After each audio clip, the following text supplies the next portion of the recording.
Thank you. It's really good to be here again and to be presenting on this topic. So it's a lovely one to finish with: interest, flow, and creativity. And even if you don't think you're creative because you're not artistic, there are still many ways we can put creativity into our lives. So if you're just coming into this program and you think, that's not really me, hang in there, because I think you're more creative than you think you are. So there's three kind of overlapping aspects with what I'm going to talk about today. And the first one is interest. And interest happens when we are so absorbed in something we are doing because we are interested in it, and it takes our full attention. And when we're totally absorbed in something, even something simple, like doing a jigsaw or going for a walk, that is very familiar to us, then we can be so absorbed in the experience that we can forget all our worries. It fills our mind and our senses, and it gives our brain and our bodies a break from anxiety and stress and the things that go around in our brains and wear us out and drag us down. Then there is flow, and flow happens when we can perform at our peak. Flow is something we often do with a skill that we're very good at, and we're so good at it, we barely have to think about it, but we just carried along on the wave of the experience. And I can see some pianists play, and they have no music in front of them, and their hands just literally flow all over the keys, and you can just tell they're in a state of flow because the music just pours out of their hands in an incredible way. And flow is another thing that absorbs all our attention. We're very good at it. We don't have to give it so much thought. But when we're doing it, we have a sense of joy, purpose, peace, because we're doing something that we feel gifted at, that we enjoy, and that we're so skilled at, we don't have to worry about our performance. And then there's creativity, which is thinking about something from a new perspective. So it doesn't necessarily mean that you can paint amazing art or write poetry or sculpt something out of clay or stone. It's being able to think about something differently. And we often do that when we're doing creative arts and writing. We have fresh new thoughts and turn old things into new things. But it's about solving an everyday problem in a useful and practical way. That can be creative too. Using what you have available to make something that you enjoy doing or enjoy keeping. And actually, as we're thinking about this at Christmas time, Mary was really creative when she didn't have anywhere to put Jesus to sleep, and she used the animal feed trough because there he was safe and cozy and wrapped up in all the hay. And so she was being very creative there. And on this wall, we can see people have been creative with plastic containers and tins. They've painted them different colors. They've recycled objects. They're growing things in them. And that's a fun, creative thing to do. It didn't cost much money. They're using up old scraps of paint, and yet they've made something really beautiful out of taking something old and using it in a new way. And that's creative. Creativity is actually a highly prized skill in the workforce today, because we need people who have creative ideas to solve the big problems in our world. And so it's important to encourage creativity in children and in all of us, because we never know when we inspire someone's creativity, what they will eventually do with it. So I wonder, and I want you to think for yourself about those positive emotions we started thinking about back in the first session. And these are amusement and laughter, gratitude, inspiration, joy, serenity, hope, interest, which is what we're talking about today, feeling valued, awe and wonder, love, but also being involved in a creative process and flow. They're also part of those positive emotions. There's more positive emotions than these 10, and often they overlap. But when we're doing something that is interesting, or where we experience flow, or when we're being creative, we often feel inspired, we feel joyful, peaceful, we even feel hopeful, we have some awe and wonder, and we have good feelings inside of us. So this simple act can actually have a lot of different benefits in our mind. Excuse me. So even in the Bible, we see that this moment of just being absorbed in what you're doing and enjoying it and being satisfied in it is valued. As King Solomon said, a person can do nothing better than to eat and drink and find satisfaction in their toil. This too I see is from the hand of God. So that sense of living well, finding satisfaction in what you do with your hands is something, he says, is an experience that comes from God. Creative activities that are repetitive are especially good for us because as we're involved in the repetitive motion, dopamine is released in our brain, which lowers our anxiety, our stress, our depression, and the risk of dementia. And the research shows that people who do things like knitting or embroidery or other repetitive craft activities, crochet, often have many benefits for their well-being. They're lowering their anxiety, their heart rate, and it's very calming. And quite often men don't get involved in these repetitive flow activities, and more people are now encouraging men to get involved in different sorts of crafts because of the benefit they will also have by doing something. It doesn't have to be knitting and sewing. It can be any activity which is soothing, repetitive. You don't have to think very much, but you enjoy what you're doing. Even gardening and weeding can actually be part of that, or walking can also do that too. It's repetitive and can be really helpful for us. So when we do these things, it often lifts our mood. We do something that we enjoy, that is, we don't have to think about, it's peaceful and repetitive, or it fills our mind in a way that doesn't give space for the distracting thoughts.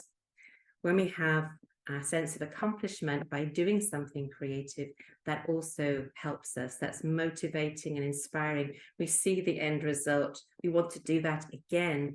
We want to do it better next time. We want to make this to give to someone else as a gift. And that can help motivate us to return to that creativity. And these actions boost our immunity, actually. They are so good for us that we are more disease resistant when we are involved in these activities. And so we can see that if you're in a stressful experience in life, being able to involve creativity and flow and interest is really helpful. Actually, my first career was as an occupational therapist, and we use this information a lot to help people in all kinds of situations experience good feelings and practice repetitive activities that would strengthen the muscles they needed to strengthen to help them have a sense of well-being. And it's particularly useful after trauma because occupational therapy started actually after the First World War as a way of helping war victims and war veterans to overcome their stress and anxiety, to help them have a sense of well-being and to find calm and peaceful again. So creative writing and art projects are really useful when people have had a trauma or they're in a situation where their emotions are very difficult to express. They've gone through things that people don't necessarily want to hear about, they don't necessarily want to talk about, but they can somehow express them and get them out of their minds and bodies by creating something. There's different levels of creativity. There's like a mini C creativity, which is tiny experiences of creativity that probably just stay in our own minds. We think of something and it reminds us of something else. We look at something and maybe it connects to something funny and we laugh. We don't necessarily share it with someone, but those different connections and experiences in our mind can be tiny C creativity. So we can notice that we're doing that in all sorts of ways throughout our day. We may not have thought of that as creativity, but when we see something and think about it differently or use something differently, that can be a mini C or a little c. A little c creativity is when we solve everyday problems in creative ways. So, for example, one time I was walking in the countryside and my trainers broke and I thought, what am I going to do now? I don't have shoes. I have to walk several kilometers. The whole bottom had fallen off my shoes. But fortunately, we had some really strong duct tape in our backpacks and I could tape the shoe together with the tape. and walk on it as best I could. And when it fell to pieces, I would just put some more tape on. So that was solving an everyday problem in a creative way. And you wouldn't necessarily think of sticking your trainers back together with duct tape as being particularly creative. But if we're using something different to solve our problem, then we're being creative. Then there is what they call big C creativity, and that's kind of the creativity that professionals do, that are professional architects or graphic designers or something like that. They do big creativity as a job. And then there's even pro creativity as a job, as a professional. And big C creativity is when people do amazing things like make plastic from seaweed, which is renewable, and there's plenty of it, and it doesn't damage the environment. And that's really amazing creativity when we come up with huge creative responses to difficult problems that will help the world. So how do we nurture our creativity? Well, we can look for new ideas that stretch our creativity, new challenges. I like to write, and I kind of have a goal in my mind that whatever anyone asks me to write, I will write. And quite often I'm asked to write on things I have never thought about before in my life. And someone says, will you write on this? And I say, yes, because even though I know it's going to be a challenge, I know it will stretch my creativity. I will learn. I will go into a state of flow. I will get some new ideas that will perhaps trigger some creativity about something else. And so that's how I make sure my writing stays fresh and creative, that I will do whatever I'm asked to write. And that could take me to some interesting places. When I was a child, I wanted to be a writer, and people said I was creative, and I started to write then. And I started to collect words that I thought sounded beautiful, and I would write them down and what they meant. And every time I wrote, I would try and use at least one of these beautiful words. In fact, sometimes I used way too many of them because I liked using the words too much, and that's not particularly good and creative either.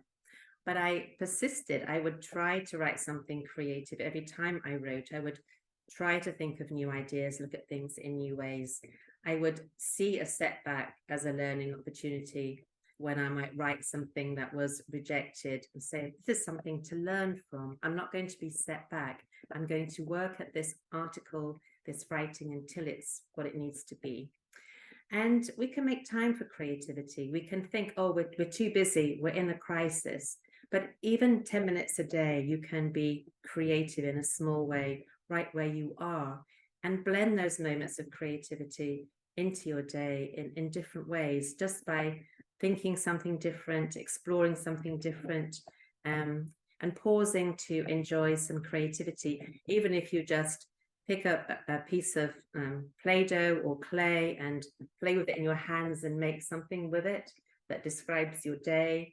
If something bad happened in your day, you can make a little monster that kind of reminds you of that thing and then squish it or something like that.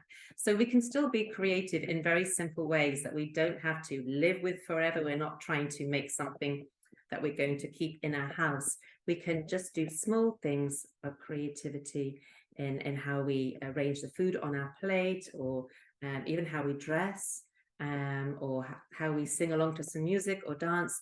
There's all sorts of ways that we can be creative. We can even walk somewhere in a different way, or notice the creativity around us in a more focused way. It's helpful if we can move off screen to experience these interesting things, the flow and the creativity, rather than being screen focused. It's much more creative and valuable for our bodies to be doing something more physical than dealing with a screen. So that body has a physical interaction with the materials. It feels them, senses them, smells them, maybe tastes them. So the more our bodies can be involved in the process, the better it is for us. And it's quite good for us to have one or two creative activities that we can just stop and do at a moment's notice, wherever we are. My mum has something she does whenever she's waiting for a bus or waiting for someone. She will look at the car number plates that go by, and she will take the letters on the number plate and move them around and see if she can make a word out of them, or see if she can make a sentence where each word begins with the next letter on the number plate. And that's a fun kind of thing that she does to help her wait and be distracted from the annoyance of waiting. And that's a tiny weeny little bit of creativity that she can do with no preparation when she's stuck in a boring place. And so know what some things are that you can do that are a little bit creative, that you can engage in wherever you are. And it's helpful if we can spend 10 or 20 minutes a day doing something creative. When I was a young mom with 3 tiny children and my life was crazy, and everything I did got undone. You know, I made food and people ate it. I washed clothes and they got dirty again. I tidied up and it got messy.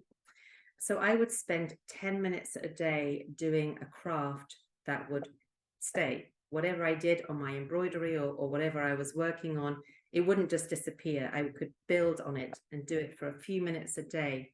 And it may take me a long time to finish, but those few moments were really good for my well-being. And I actually started a little craft group for mums where they could come along and learn how to do some of these things. And we had lots of fun together making things. And the people went away feeling good about themselves, motivated, because they could do something beautiful and take it home. And it only took a few moments. So it doesn't take long to help our bodies and minds find something useful in a creative activity if we're very busy. It's quite helpful to have a basket or a box where you can put some interesting things to do, books, puzzles, crafts, something where you experience interest, flow, and creativity. So everything is just there when you need it, and you don't have to run around looking for things, because I know that if I have a creative idea, then I can't find all those bits that I need. It can be just frustrating and not so creative. So keeping everything together that you want to use for your creativity is really useful, so you don't have the frustration of looking. You might also want to learn something new. When we learn something new, we have to really focus on it, and that fills all of our minds, so we can't think about the other things that worry us. So think about what you might have always wanted to learn. And nowadays, there is so much on the internet. There are free classes and videos, so you can learn new skills, or you can join a live class and make some new friends. And sometimes there are opportunities to learn things that don't cost very much, but the learning is a really good process because it helps fill our mind and distract us from the troubles. Occasionally, you can find taster sessions in adult education classes or bakeries or gyms, libraries, for all sorts of hobbies and skills that we can find interesting or experience flow in, or a creativity. And when we can find these taster sessions, we can try out something with no risk, or teach someone a skill and let them teach you something. So you swap the skill and you enjoy time together as well. Or maybe you have a skill that is dying out and you could teach it to a young person and help them experience flow and interest and creativity and pass on the joy. And then you have this relational dimension to this as well. So it's good to learn new things if we have the time to do so and we're not too busy doing lots of intense work. When you do something new or something that is creative or interesting or that helps you to experience flow, notice how it changes how you feel. Pause at the end and think, how has that helped my mind to reset? How has that calmed me down? If you have a Fitbit or health tracking device, you can also see whether it lowers your heart rate and has other benefits for you. Notice if you sleep longer, if you feel happier. Jot down the different positive emotions you experienced while you were doing whatever it was that you were doing, so that you can really see what makes a difference. And that can be really motivating when you know, when I do this, I feel really good, I feel calmer, I have a greater sense of achievement and motivation and purpose and lots of good things. So notice that for yourself. We can also elevate the dreary. There might be tasks that you dislike that you would normally go, oh, don't want to do that. I hate doing the ironing or whatever. and they're not so enjoyable. And you can turn them into something that's more fun and creative. And that can be good for you, and it can be good for the people you live with, because when we treat the task as really boring and we hate it, those in our house, particularly our children and teenagers, will learn, that won't be fun because mum, dad, they don't like that task, so I'm not going to like it either. So the more enthusiastic we are and the more we can make it fun, the better. So one of the tasks I have as a grandma when I go and stay with my grandchildren is that there's 5 of them in the house. They use 1 pair of socks a day. And by the time I get there, all the socks are kept in a huge, great basket. And it's my job to sit with the grandchildren at times when they have their 1-hour TV time and try and match as many of these socks as I can in an hour. Well, it could be boring and frustrating, but I kind of set myself a goal, how many I can match, how fast I can do it, and make it like a fun game, like a pairs card matching game. Can I find the other one to this sock? And so I turn a job which could be really dreary and boring into something that's more fun. I even like vacuuming and seeing, how quickly I can make the carpet look all nice and clean. And other jobs that could be dreary, I try and turn them into something creative or something fun or a time challenge, so that they are more interesting and I get more benefit from doing them. Because if I treat a task like this as dreary, then I can experience more negative emotions, and I can choose to make it into something fun and turn it into a positive experience. We can also be creative in our baking, find a new recipe, make a cake. Maybe you don't have all the ingredients, so you can switch something out, make it a different flavor, take out the raisins, put in the chocolate chips, and even that is being creative. Whenever you make something and you haven't got all the ingredients and you substitute something else, that's solving an everyday problem in a creative way. You can bake with a friend for more fun. And in the UK, we have recipe boxes that come with everything you need to make a dinner and how to do it. And that can stimulate your creativity or take out the anxiety and the stress out of cooking, because you can follow the recipe, everything is there, all of the ingredients are in place, and you can actually get into flow or creativity by just an interest just by working on the recipe. I have a friend and he's working through an entire recipe book of Indian curries. And every Sunday he cooks a curry for his family, and it's the next one in the book. And this is his task. And then he writes what he liked about each one, and the family know they're always going to get a different curry. And it's kind of fun in their family to have that goal and see what gets made. My granddaughter, who's just 11, during lockdown, she got addicted to origami because she had plenty of paper and she would watch little videos online and she would create origami birds and dragons and all sorts of things. And after a while, she began to create her own origami patterns. The great thing is it's cheap, doesn't make a mess. It's okay if it doesn't work out. You can just put it in the recycling bin. But it certainly absorbs all of your attention, and you can do it almost anywhere. So if you have a craft like this where you can use paper and recycled materials, then it's quite helpful, because you can do it anywhere and it's not costing you very much. You can be creative with your food in other ways, not just by baking. You can try to use all the fruit you have in your kitchen to make a smoothie or a juice drink. When my son was about 4 or 5 at school, he had a creative task to do. And every child in the class had to create a sandwich they'd never had before. I have to say my son's sandwich was so creative that the teacher was astonished. It was something like cheese, pear, and strawberry yogurt, because they were things that he liked. And so he made a sandwich with a slice of cheese, slice of pear, and some strawberry yogurt. You might not want to make that sandwich. You might think of something else you want to try, but try and make a sandwich you've never made before. Or try making a pizza with different toppings, or make the toppings into a design on the top. Or make the most amazing ice cream dessert like this one here. I don't know how many calories are in that, but if you look at the picture, you don't have to worry about the calories. You can just enjoy how it looks and maybe share it with a friend so you can halve the calories.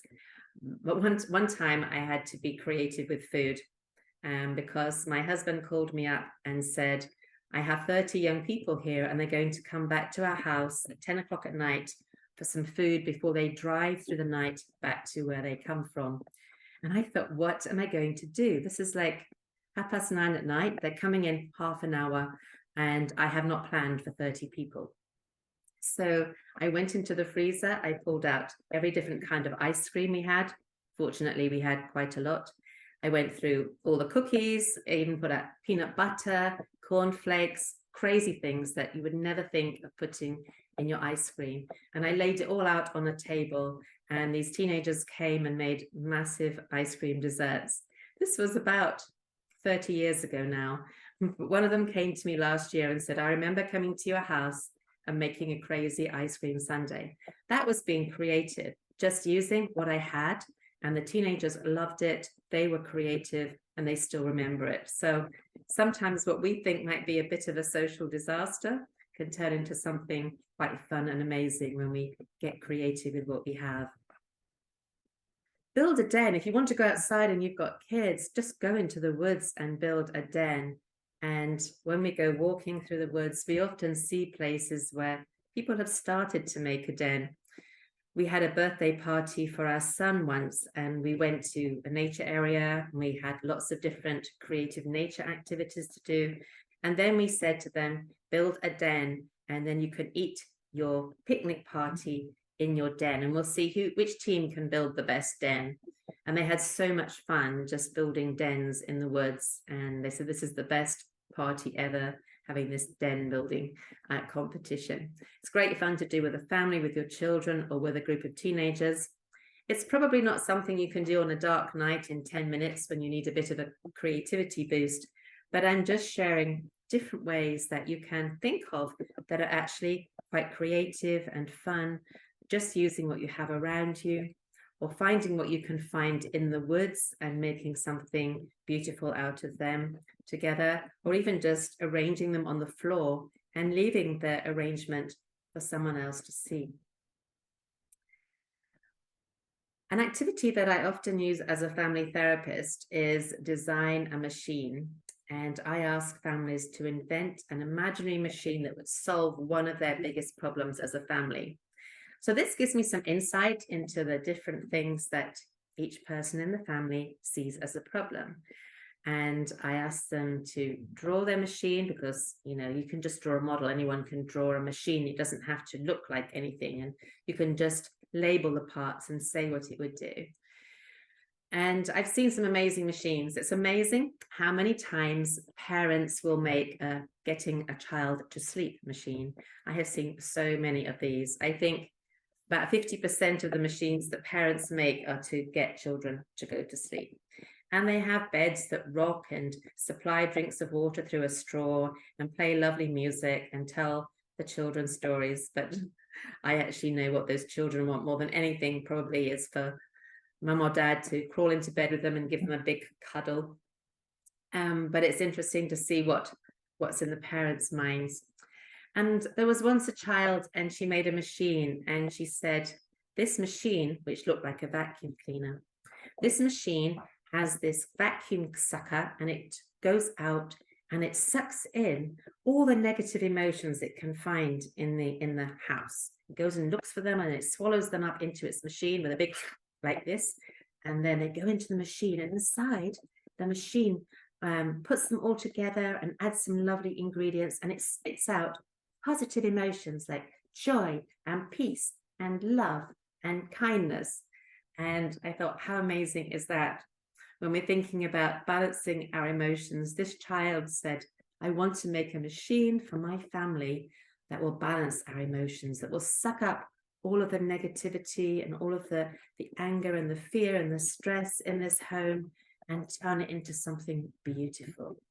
And that gave me quite a lot of insight into what she was thinking. So this can be quite a fun activity to do as a family, because you kind of think about your challenges in a creative way.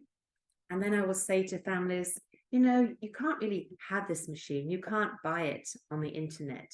But imagine that you're part of that machine. How could you be part of sucking up the negative emotions and turning them into something positive or whatever else it is that they want? Because we are the ones who can be proactive and actually make the changes we want to see in our families when we think about doing something new and different. So that's a fun thing to do. If you're having a problem, sit down and think, I'm just going to create a crazy machine that would solve this problem. What would it look like? And you can just sit down and do that in 5 or 10 minutes at a table and draw it out and then think, what have I learned from doing this that might help me to go back into that challenge, that problem, and resolve something more effectively?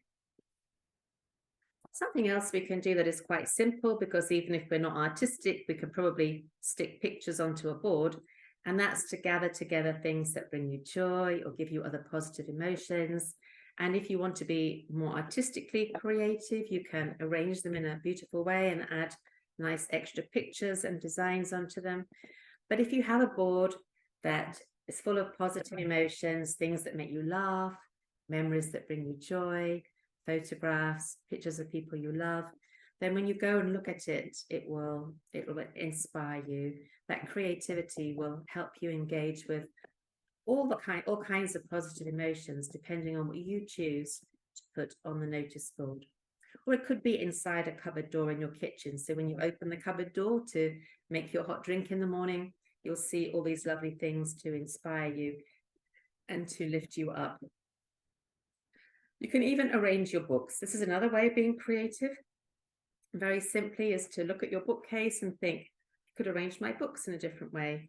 On one dull afternoon, I did this in my house. This is not my bookshelf though. This was in a cafe. But my bookshelf at home does have books arranged in rainbow shades across the bookcase. And it was fun to do. Didn't cost me anything. Took me about 10 minutes. And it's a creative act. And every time I look at it, it actually makes me smile. You can also do some art work. I'm not at all artistic, but I joined an art group during lockdown online. And every week we took a different color. We talked about it together. We talked about what we liked and didn't like about some of the colors. And then we just painted anything we wanted with that color in mind. It didn't mean everything had to be that color, but it usually will inspire whatever we painted. And I was really surprised, because each time we just paint for half an hour with one color, or we're focusing on one color. And I created things I never thought I could create. I didn't think I was particularly artistic, but I love the way watercolors smudge around. And I just decided to just play with them and see what happened. And I learned to enjoy the process rather than focusing on perfection. So that was really helpful for me. So when I want to be creative, I can just get some paper, get out the colors, wet it a bit, swirl things around till I'm happy with it. And I can create something I quite like in 20 to 30 minutes and just have some fun. And I'm not trying to make some art for my wall. I'm just trying to do something that will give me some joy in the moment. And letting go of having something perfect can help you to experience more flow, more enjoyment, less stress in the artwork, because you're not thinking about what you learned at school, that you're not artistic and you can't do this. You can just swirl the colors. So this is something that I did about 3 weeks ago in this art group. We were looking at blue and green, I think, or something like that. So we went through all the colors of the rainbow to begin with, and now we take different themes each time we meet. Creativity, as I mentioned before, is thinking of new ways to use old things and thinking of, what can I do with that? You know, my Wellington boots have a hole in. They're no good to keep my feet dry anymore. But how could I use them in a creative way? And here someone has popped a couple of pots with plants into the top of some wellies, and they've nailed them to the fence. And that looks fun. They're just bright wellies with plants in them. And I'm sure they must have some holes in the bottom of the wellies for the water to drain. And you can use this as a fun task. Choose something in your house, like a Wellington or a jar or an egg box, or even an old book, a tin, and think, can I come up with 10 ways to use this in a different way than it was intended? You can do this as a group, as a family, or you can just sit and think about it for yourself and write down some creative uses for another item. And maybe you want to do something with your broken wellies and turn them into garden art. But that process of taking something familiar and thinking, how can I do something different with it, is a creative thinking process. And it can be really fun to do as a game and see who can invent the most creative ideas.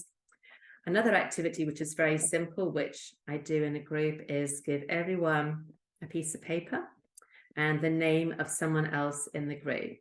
And I'll say, take this paper and make a gift for the person whose name is on your little slip of paper. And they take the paper, and I just say, it doesn't have to be like a proper gift. It can just represent a gift. You can even just fold it and say, this is an airline ticket to go to your dream destination. But people tear and fold and shape the paper into something that they want to give, that they know the other person will really enjoy. And it's just paper. It's cheap, it's free. It's the thought that counts, because, it's not a real gift. But when someone says, I'd love to give you this airline ticket so you could fly to Australia and see your brother, or I'd love to give you this fancy car, so I've just torn it out of paper. It doesn't look like it, but it's actually a Porsche. And you can just pretend. That still gives you a good feeling of giving. It gives them a good feeling of your goodwill to them. And it's a creative activity which costs nothing except a few pieces of paper. And it can be fun to do even at Christmas time with your family. Give everyone a piece of paper and say, make a gift you'd love to give, if only you could, to the other person. And they can be very imaginative or very simple, and that's all fine. You can take photographs of letters. This is another perhaps slightly bizarre way of being creative, but I know someone who takes pictures of letters when they see them and then makes them into words for their friends, makes their friend's name out of the letters they photographed that they may have seen on a wall, or maybe it's not actually a letter, it's something in the environment that is shaped the same way as a letter. And so they'll take a picture of like a letter that's formed in branches or in the architecture or something like that. And you can photograph the letters and use them to make a word picture or a postcard or something else if you wish. Or you can just collect letters to spell your own name and turn it into a picture. When my daughter was 21, we set a card treasure hunt around the area that ended up at a restaurant where they all had dinner. And what we did is we said, as you go around on your treasure hunt, you must try and photograph the letters to create my daughter's name, which was Bethany. And so as they went around, they took pictures of letters here and there, and each team had to try and get enough letters to spell her name. Playing creative games can be fun when you're in a group, and you can draw, act out, or model something from clay for others to guess, such as games like charades, Pictionary. And if you don't actually have the game, you can just improvise, pick a theme, and secretly choose what you will make or do for the others to guess. I was at a meeting recently, and we were supposed to go for a walk in the afternoon at this meeting, and I was to organize the walk. But actually the weather was terrible. There was a terrific storm and torrential rain, and we wondered what to do.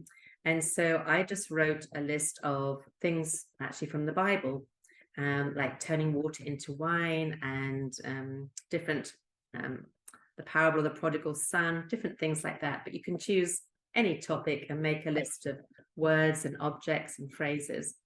And then each team had to send one person to be given the first object to go and draw the first item or story, whatever it was, go back to their team, try and draw it just by using a pen and paper, not speaking and not writing anything.